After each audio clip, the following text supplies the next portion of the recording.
നമസ്കാരം മക്കളെ, നമുക്ക് പഠിക്കാം. ഇന്ന് നമ്മൾ മായുടെ കൂട്ടക്ഷരം വരുന്ന കുറച്ച് വാക്കുകളാണ് പഠിക്കുന്നത്.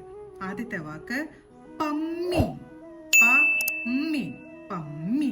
അടുത്തത് ചമ്മി, ചമ്മി, ചമ്മി. അടുത്ത വാക്ക് ചുമ്മാട്, ചുമ്മാട്, ചുമ്മാട്. അടുത്ത വാക്ക് അമ്മി, അമ്മി, അമ്മി. അടുത്ത വാക്ക് അമ്മച്ചി, അമ്മച്ചി. അടുത്തത് വിമ്മുക, വിമ്മുക, വിമ്മുക. അടുത്ത വാക്ക് തുമ്മുക, തുമ്മുക, തുമ്മുക. അടുത്ത വാക്ക് നമ്മളാണ്, നമ്മളാണ്. അടുത്ത വാക്ക് കമ്മലാണ്, കമ്മലാണ്. എല്ലാ വാക്കുകളും പറഞ്ഞുകൊണ്ട് എഴുതി പഠിക്കണം. അടുത്ത ക്ലാസ്സിൽ കാണാം മക്കളെ. നമസ്കാരം.